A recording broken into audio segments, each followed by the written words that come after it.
Hello everyone and welcome to another video by Rachel and Ebe. Today, we will be taking you on 14 amazing days of adventure inside Vietnam.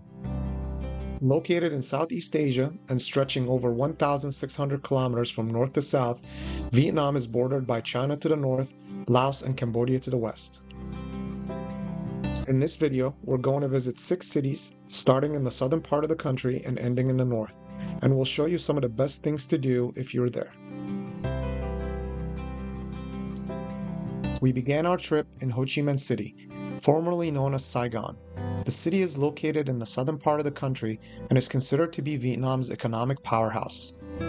This vibrant city is known for its mix of bustling markets, modern skyscrapers, and French colonial architecture.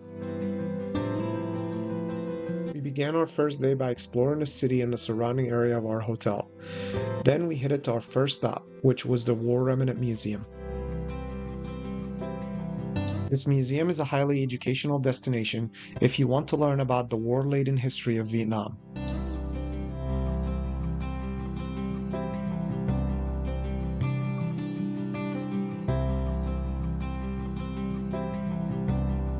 In the indoor galleries, you will find multiple exhibits on the conflict spanning from the Indochina Wars with France to the Vietnam War with the United States.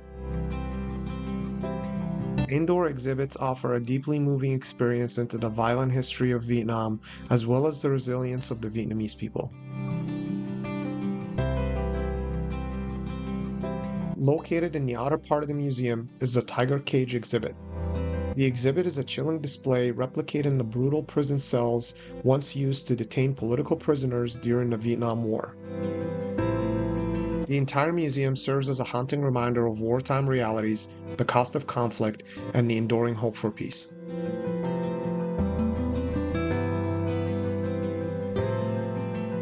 Located only a short distance is the Ben Nghe Food Market. This modern food court offers a variety of Vietnamese and international food in a clean and open-air setting. And it was the perfect midday stop for us to relax and try some fresh local fruit.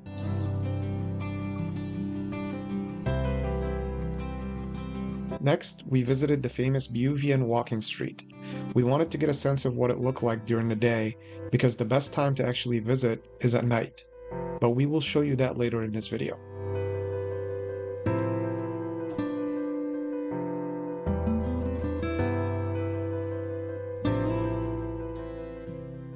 One of our first restaurant recommendations is the Taste of Saigon.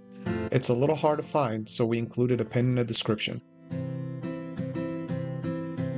This hidden gem is a truly authentic Vietnamese restaurant. This one made the top of our list because their food was just as amazing as their service, and we highly recommend you give them a try. On day 2, we booked a private tour to the Cu Chi tunnels. Located an hour and 15 minutes by car northwest of the city, this immense network of tunnels played a vital role during the Vietnam War.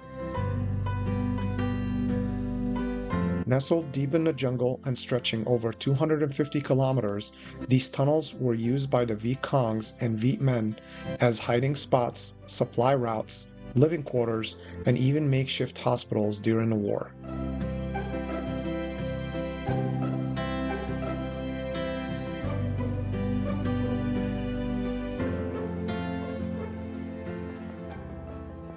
Ingeniously engineered with multiple levels, trapdoors, booby traps, and air vents, these tunnels showcase the resilience and creativity of the Vietnamese fighters. Today, they stand as a powerful reminder of the war's intensity and are a popular sight for visitors looking to experience a key piece of Vietnam's past. Next, we visited the Ben Thanh Market. The Ben Thanh Market is one of Ho Chi Minh City's oldest and most iconic landmarks. This giant complex of shops is known for its bustling atmosphere and wide variety of goods. Everything from local handcrafts and souvenirs, clothing and jewelry, fresh produce, and of course, a wide range of friendly food stalls.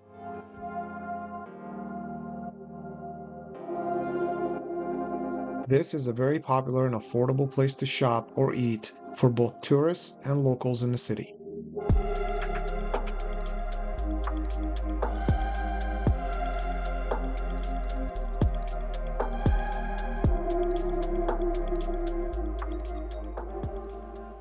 That evening, we had dinner at the Panda Leaf Saigon.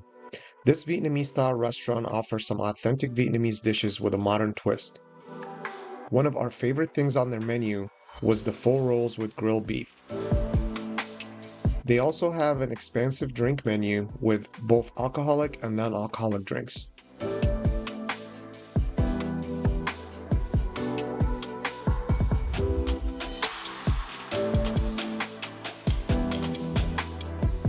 After dinner, we went back to check out Bưu Vien Street, and this time the vibe was vastly different. The entire street is lined up with bars and clubs that come to life after 7 p.m. On weekends, the entire street shuts down for vehicles, and the bars put out chairs for people to sit, have a drink, and watch the different performances. There is absolutely no food I love more than Vietnamese pho. So I can confidently say, if you ever find yourself in Saigon, Pho Vietnam is an absolute must-try. This Michelin Select restaurant is open late and has the best pho I've ever had, and I highly recommend you give them a try. We kicked off our third day with an amazing brunch at Cafe Tartine Saigon. There are multiple locations for this restaurant brand throughout the city. We happened to pick this one because it was closer to our hotel, and their delicious food was perfectly complemented by a stunning view of the city. After brunch, we visited the Independence Palace. Originally built on the site of the former Notre Dame Palace, it served as the residence and workplace of the President of South Vietnam during the war. The palace was completed in 1966 and still showcases the original design of modern architecture infused with traditional Vietnamese elements. One of the most important facts about this palace is that on April 30th, 1975, North Vietnamese tanks famously crashed through its gates, marking the fall of Saigon and the reunification of the country. Today, the palace is still preserved as a museum, offering visitors a glimpse into the political and military history of Vietnam during that period. Next, we made our way to the Notre Dame Cathedral. However, when we visited in April of 2025, the cathedral was undergoing renovation and we were not able to enter. According to multiple Vietnam travel sources, the cathedral will continue to be under construction until 2027. However, we were still able to make the most of our trip to that area and found the Saigon Central Post Office across the street. Built between 1886 and 1891, the building served as a vital communication hub during the French colonial period, connecting Vietnam with the rest of the world. Today, it continues to function as a post office while also serving as a tourist attraction and a shopping center. One thing of note, as we were headed back, we stumbled on the city's main book street, which was also located right across the street from the cathedral.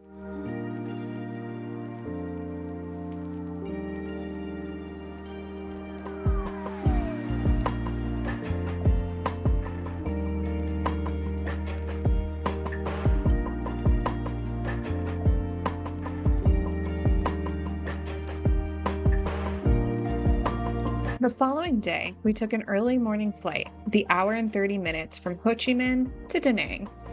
When we landed, our hotel offered a pre-arranged car to transport us, the hour from the airport to Hoi An. You can also easily use the Grab app to secure a ride. Hoi An, aptly named a UNESCO World Heritage Site, was once a major trading port from the 15th to the 19th centuries, and its strategic location along the Tu Bon River made it a key hub for international trade, attracting merchants from countries like China, Japan, India, and later Europe. All of these influences can be seen in Hoi An's unique blend of architecture. Like many visitors, we found ourselves completely captivated by Hoi An's small-town charm.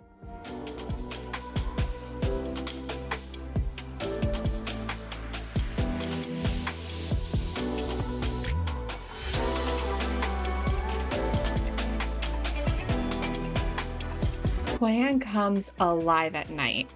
Perhaps one of the most well-known and easily accessible activities is the evening riverboat ride. For a small price, you can float along the Tu Ban River, listening to the sounds of live music.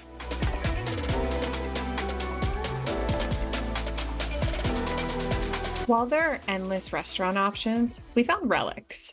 Quaint, quiet option just a few winding blocks from the hustle and bustle. After a delicious meal, we happily wandered the streets, impressed by an array of art and dazzled by the stunning lantern displays. We also adventured to find this speakeasy. Just around the corner from this restaurant, marked by a photo booth sign, up a small set of stairs, is Moon Bar, a delightful escape to watch the lively city and enjoy a cocktail.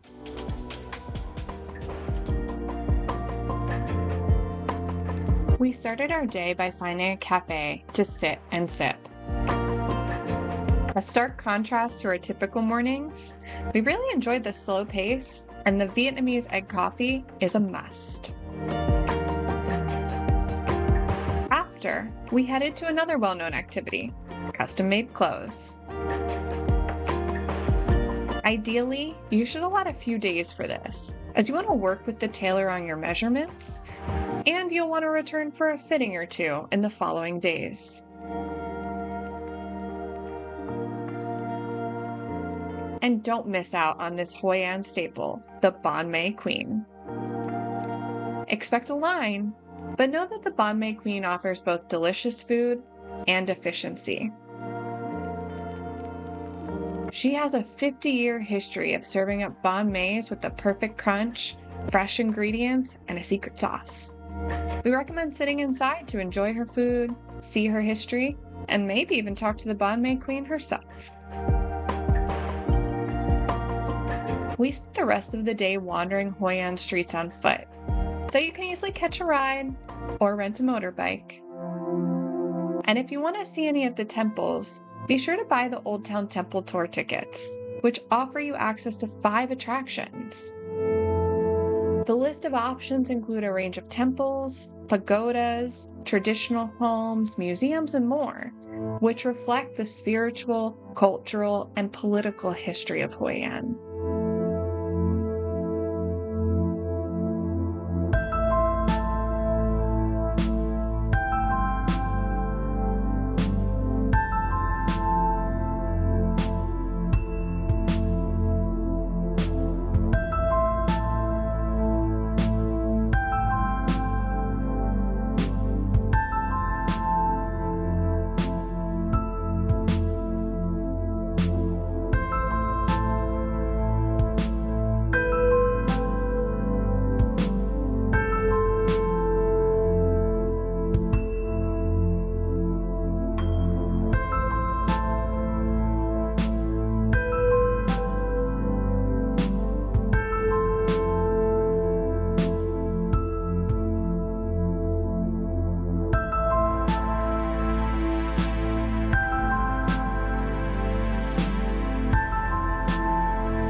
One of my favorite stops was the Phu Quien Assembly Hall.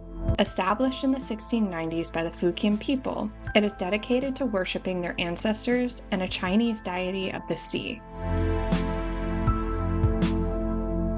In addition to the shrine, it has beautifully and intentionally constructed architecture, various antiques, lovely gardens, and a lot to see.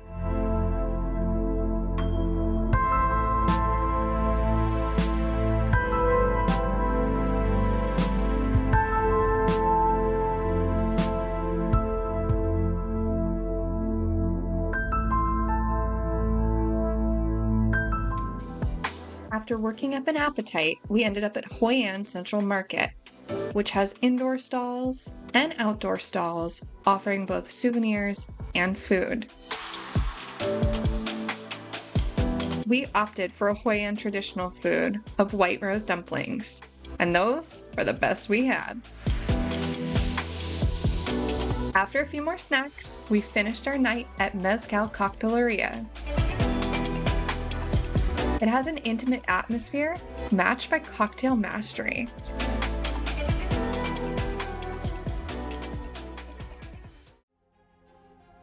On day 6, we booked a ride from our hotel to My Sun Sanctuary, which is about an hour trip.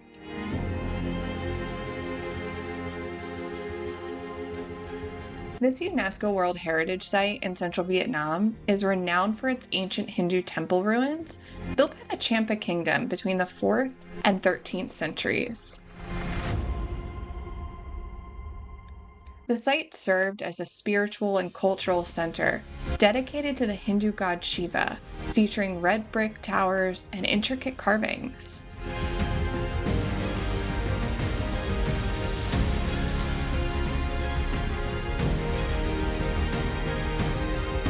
And despite damage from time and war, My Sun remains a vital link to Vietnam's pre-modern history and the influence of Indian culture in Southeast Asia.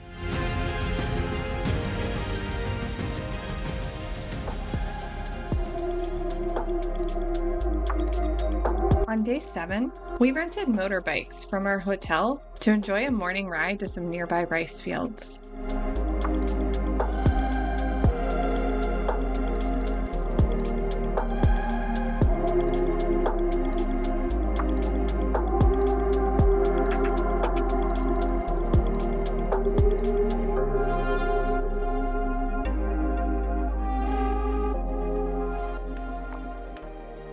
And then we spent the better part of the morning getting lost in Hoi An's old town and meeting some new friends along the way.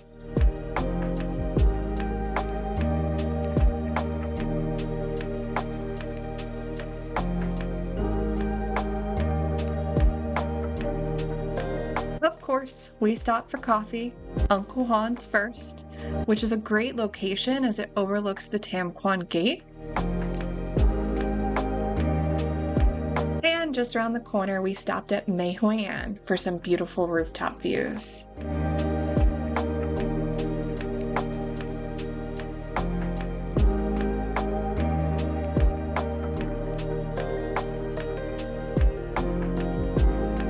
We also stopped by the tailor for our final fittings.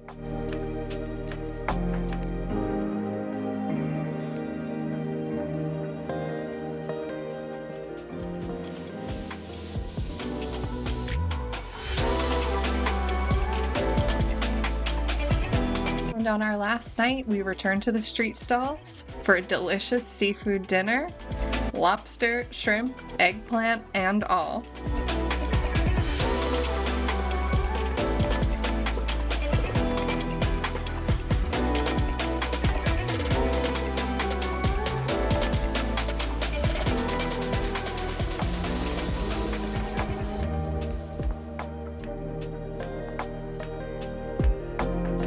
On day 8, we left Hoi An and headed back to Da Nang.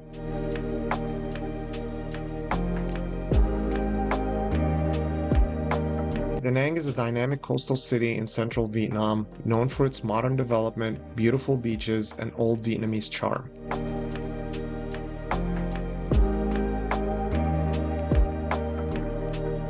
The city is a perfect blend of natural beauty with urban energy, and it is a great place to relax and catch some beach vibes.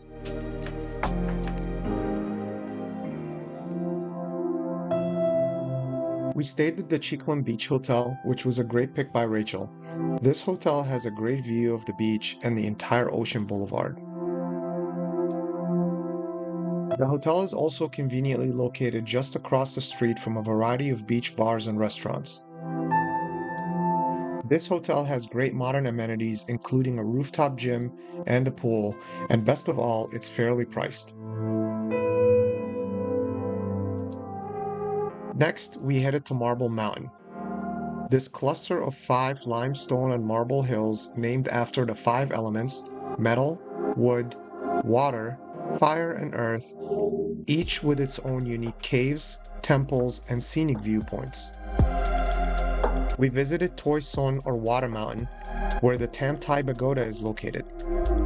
These mountains had significant military importance during the war, but today serve as a spiritual site and tourist attractions.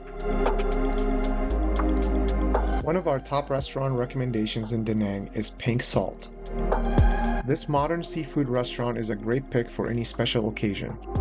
One of our favorite things on their menu was the seafood platter, especially when paired with just the right wine. After dinner, we made our way back to the beach near our hotel, and to our surprise, the whole place had transformed into a lively party scene. DJs were spinning music, people were dancing, and there was plenty of cozy spots to sit back, relax, and enjoy some drinks.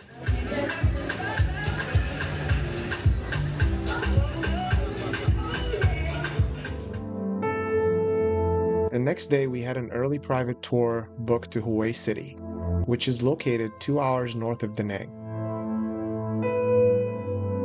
Positioned along the banks of the Perfume River in central Vietnam, Hue City is a place where history and culture come together. Once the imperial capital of the Nguyen dynasty, Hue is home to the majestic imperial city, ancient pagodas, royal tombs, and French colonial architecture. The imperial city is the heart of Hue's historical significance. Built in the 19th century by Emperor Gai Long, the founder of the Nguyen dynasty, this vast walled fortress was modeled after the Forbidden City of Beijing, serving as the political, cultural, and religious center of the dynasty for over a century. Many parts of the city were severely damaged during heavy fighting in the Vietnam War. However, several restoration projects are ongoing to return the city to its original state.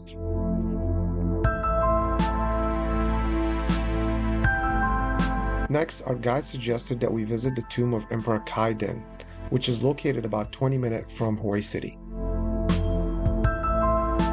Built into the side of the mountain and overlooking the river, the tomb took almost 11 years to complete.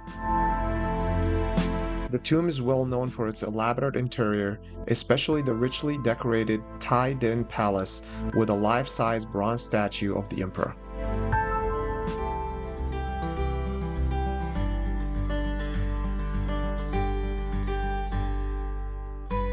On day 10, we started off early by heading to the Linh Ong Pagoda. The Linh Ong Pagoda is located just 10 minutes outside of Da Nang. It is one of the most iconic spiritual sites in Vietnam. Known for its breathtaking location overlooking the sea, the pagoda is home to the towering Lady Buddha, which stands approximately 67 meters or 220 feet tall and can be seen from miles away.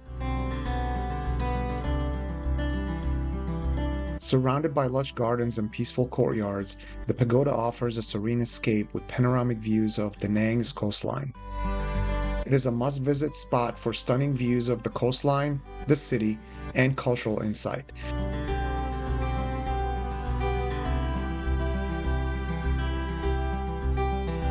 That evening, we plan to go watch the Dragon Bridge Fire Show, which happens every Friday, Saturday, and Sunday at 9 p.m. for about 15 minutes.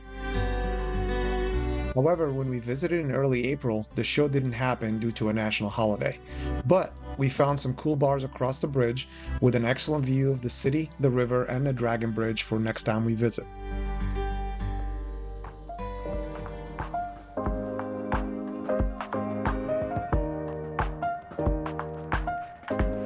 For us, on day 11, it was all about slowing down and recharging. So we took a break from the non-stop adventure to relax by the beach, unwind at the pool, and squeeze the solid workout at the gym.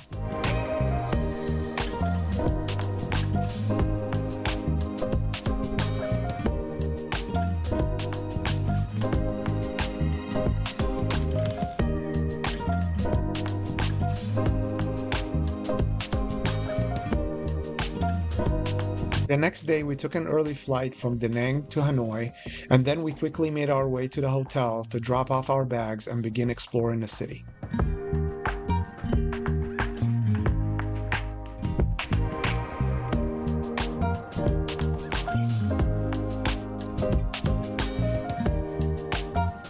Our first stop was to the Ho Long prison, also known as the Hanoi Hilton. Originally built in 1890 by the French to house Vietnamese political prisoners, it was later used during the Vietnam War to hold American POWs. Next, we headed to the Imperial Citadel of Thang Long. This 11th century UNESCO World Heritage Site is one of Vietnam's most important historical and cultural landmarks.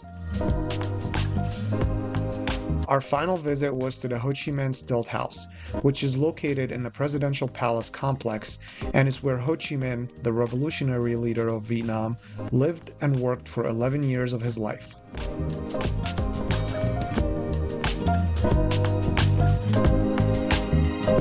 That evening, we booked a cooking class, which started with a visit to the local market with our tour guide, showing us and helping us purchase the ingredients for the evening's dinner. Back in the kitchen, we prepared some classic Vietnamese dishes like spring rolls, banana leaf salad, and Vietnamese-style barbecue, all while learning about the history behind each recipe. For us, this was a great way to learn about Vietnamese culture, food, get a great dinner, and meet a few people from around the world.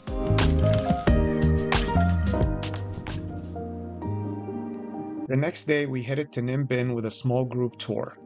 Ninh Binh is located about an hour and 45 minutes south of Hanoi and is famous for its towering limestone formations, winding rivers, and rice paddies. We climbed up the 450 stone steps up Ngoy Long Mountain or Lion Dragon Mountain to see the spectacular views of rice paddies and river below, and of course to see the famous Lion Dragon stone sculpture.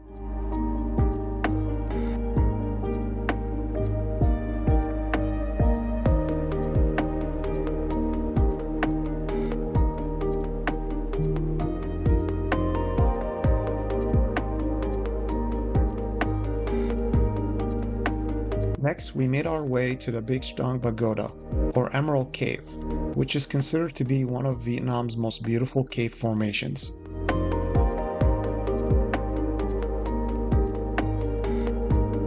Our tour also included a bike ride through the rice fields and villages in Ninh Binh. This is an excellent way to see a lot of the limestone formations and the overall beauty of Ninh Binh. To finish off our day trip, we hopped into a boat for a ride on the river to catch a different view of the towering limestone formation and the sunset.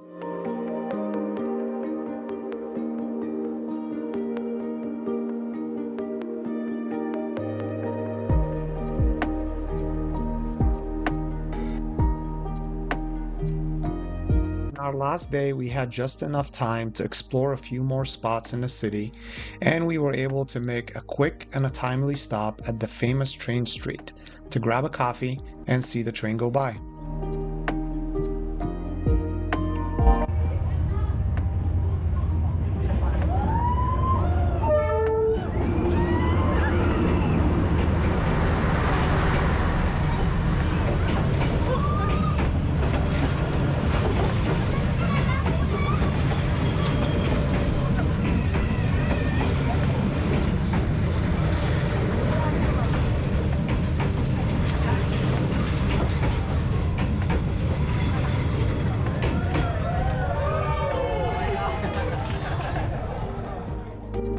That wraps up our 14 days of adventure in what is so far our favorite country, Vietnam. Thanks for watching. We hope you enjoyed this video. Don't forget to like, comment, and subscribe, and we'll see you soon for more.